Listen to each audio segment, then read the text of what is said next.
देखो भाई लोग, इस बात में कोई शक नहीं कि अगर टीम इंडिया एडिलेड का day and night test match हारती है तो उसमें ना एक बंदे ने कायदे से टीम इंडिया को बाहर किया और उसका नाम है ट्रेविस द टुल्ला हेड। ट्रेविस हेड के 140 ने ना सारी बाजी पलट दी। ऐसे ही है।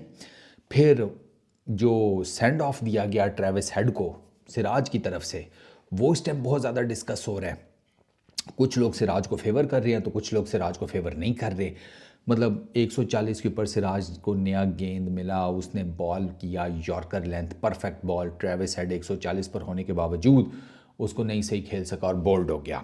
तो सिराज के साथ फिर गालम गलूच हो गई और ट्रेविस हेड ने भी ठीक ठाक गालियाँ दी, सिराज ने भी किया वही जो थोड़ा बहुता 1-2 सेकंड के अंदर एक दूसरे को एफ दिस एफ दैट वाला कर कुर के ना निकल लिए दोनों।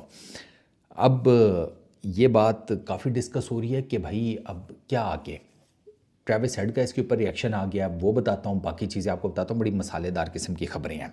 ट्रेविस हेड से प्रेसर में आफ्टर दी डेज प्ले पूछा गया कि यार वो सिराज वाला क्या मामला है। तो इस साइड कि यार डिसअपॉइंटेड हूँ, मैंने जैसे ही उसने मुझे बोल्ड किया तो मैंने तो उसे यही कहा था वेल बॉल्ड, यानी कि तुमने बहुत अच्छी बॉल की है। लेकिन वो बाय द टाइम सिराज साहब जो हैं वो पम्मीरी बन चुके थे, उसने बोला शोला तो कहते हैं फिर मैंने भी आगे से बोल दिया। ही सेड के डिसअपॉइंटेड हूँ मैं सिराज के बिहेवियर से, थोड़ा बहुत मैं उस पर भी हूँ कि जो मैंने फिर उसको जवाब में बोला। बट ही सेड कि it is what it is. तो अगर आप ट्रेविस हेड का प्रेशर सुने ना तो उससे दो सहाफ़ियों ने ये सवाल किया था बेसिकली, और काफ़ी डिटेल्ड उसने जवाब दिया कि भाई अगर क्राउड तुझे बू कर रहा है तो उसका मतलब ये थोड़ी है कि अब क्राउड आएगा तो बू तो करेगा। काफ़ी डिटेल्ड जवाब है वो उसका ना। क्रक्स ये है बेसिकली कि ट्रेविस हेड ने कहा कि यार जैसी रूह वैसे फरिश्ते, जैसा मुंह वैसी चपेट वाला काम, वो वाला चक्कर है कि ठीक है मैंने तो वेल बॉल्ड कहा था लेकिन सिराज चूँकि अच्छी खासी फेंटी खा चुका था। वो असल में सिराज को ना फेंटी तो पड़ी पड़ी, लेकिन सिराज को जो लेग साइड के ऊपर छक्का पड़ा था ना, सिराज का ना मीटर उस छक्के से शॉर्ट हुआ है, क्योंकि वो छक्का ट्रेविस हेड ने ऐसा अजीबोगरीब मारा, वो देखा था आपने। वो वो छक्का जो उसने मारा है, यकीन करो मुझे एक लम्हे के लिए लगा इसके अंदर ना नूरा फतेही की रूह आ गई है ट्रेविस हेड के। इतना लचकदार छक्का, मतलब आप चेक करो उसको, वो अजीब सा तिरछा सा होके लचक दे के बेंड करके उसने लेग साइड के ऊपर ठीक ठाक किस्म का छक्का पेल दिया।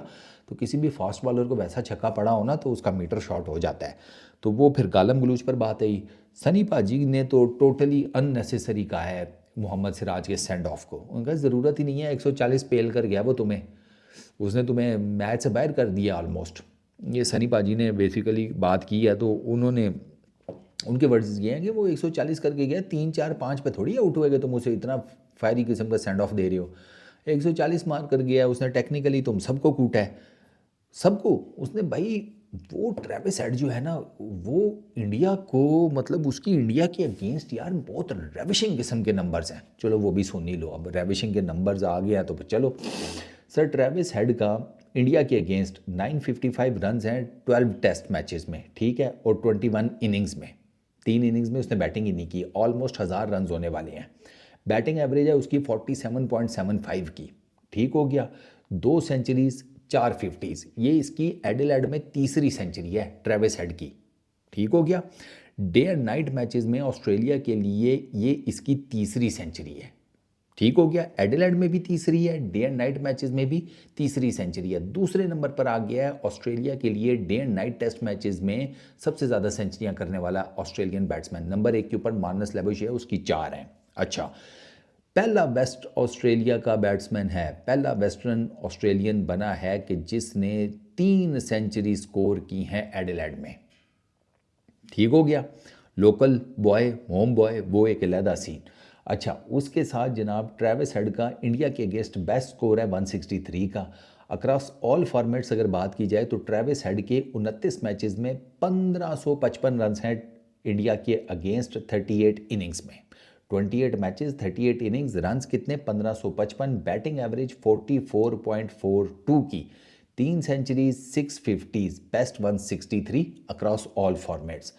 अच्छा जी, लास्ट जो 10 इनिंग्स हैं ट्रेविस हेड की against team India across all formats, Travis the टुल्ला हेड के total number of runs against team India हैं 728, 8 मैचेस में। 8 मैचेस में 728 रन्स, बैटिंग एवरेज 72.80 की, 3 सेंचुरीज, 2 फिफ्टीज, 163 वो WTC फाइनल वाला, WTC फाइनल में इंडिया के against century, world cup 2023 50 overs वाला उसमें इंडिया के अगेंस्ट सेंचुरी, आज एडिलेड में इंडिया के अगेंस्ट सेंचुरी। ये सही जा रहा है भाई। मैं इसने सोचा हुआ है कि मार धाड़ करनी है तो बस इंडिया के अगेंस्ट ही करनी है।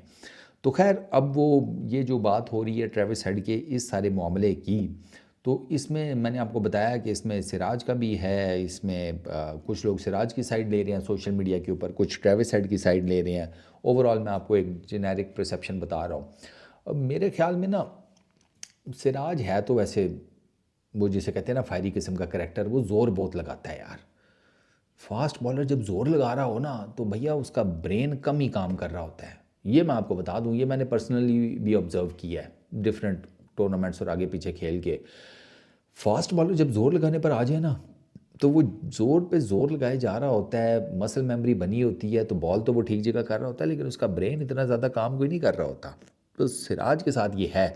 दूसरा मैंने सिराज के साथ एक चीज़ देखी है, सिराज को फेंटा लग जाए ना सिराज पोंतल जाता है। सिराज को फेंटा लगना शुरू हो फिर सिराज को फेंटा लगते ही जाता है। बुमराह का ये नहीं है। अगर आप मैं उसको बुमराह के साथ देखूँ ना, क्योंकि बुमराह के साथ बॉलिंग करता है, बुमराह को अगर फेंटा लगे ना, बुमराह के अंदर कमबैक करने की वो है, सिराज के अंदर नहीं है अभी। सिराज को फेंटा लगना शुरू होता है, सिराज पोतल जाता है, वो और ज़ोर लगाना शुरू कर देता है और फिर वो बेबड़ हो जाता है। ट्रेविस हेड का सबसे बड़ा इन लोगों ने जिसे कहते हैं मसला, एक तो ट्रेविस हेड का जो कैच ऋषभ ने छोड़ा वो कितने पे था, 70-75 समथिंग पर था कि 78 के ऊपर था, 70s में उसका स्कोर था। ऋषभ उस कैच के लिए यही नहीं, वो ऋषभ का कैच बनता था, ऋषभ को वो कैच कर लेना चाहिए था। हर्षित की बॉल पे निकला था अगर मैं गलत नहीं हूँ, वो जो आउटसाइड एज निकला था। एक तो ये, दूसरा फिर वो सिराज के हाथों भी एक कैच ड्रॉप हुआ, वो भी एक चीज़ है। तीसरा मैंने एक चीज़ मेजर नोट की है, वो ये कि यार मुझे वो लाइन और लेंथ नहीं समझ में आ रही जो इंडियन पेसर्स ने ट्रेविस हेड के अगेंस्ट अपनाई।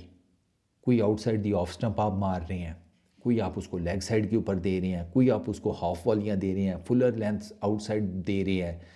वो नहीं छोड़ता ऐसी गेंदों को भाई, वो तो जिसे कहते हैं ऐसी गेंदों के ऊपर वो पागल हो जाता है, और वही हुआ इवेंचुअली।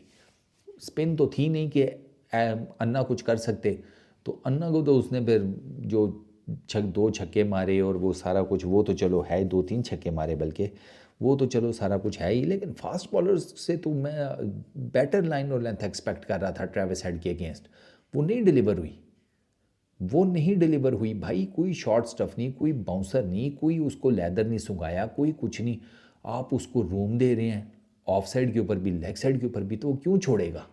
वो बैक फुट के ऊपर कट मारता है, वो फ्रंट फुट के ऊपर कट मारता है, वो ड्राइव पक्के मारता है, वो लॉफ्टेड शॉट्स बड़े ज़बरदस्त खेलता है। वो तो जब उसका एक दफ़ा मिडल ऑफ द बैट गेंद लगना शुरू हुआ फिर नहीं वो छोड़ता। तो मुझे ये लगता है कि टीम इंडिया के पेसर्स ने बड़ी एब्रप्ट किस्म की लाइन और लेंथ पकड़ी अगेंस्ट ट्रेविस हेड। इससे बेहतर कर सकते थे, इससे बहुत बेहतर कर सकते थे ट्रेविस हेड के अगेंस्ट। अनफॉर्चुनेट है नहीं कर सके। अब ट्रेविस हेड के 140 ने, मैंने आपको बताया, ऑलमोस्ट टीम इंडिया को इस मैच से बाहर कर दिया है। सिचुएशन आपके सामने है मैच की। अब देखो कल का जो दिन निकलेगा वो क्या जिसे कहते हैं पंजाबी में चांद चढ़ाता है टीम इंडिया के लिए। इस वीडियो में इतने ही। अपना बहुत ख्याल रखना, नेक्स्ट वीडियो में मुलाकात होगी। Peace out.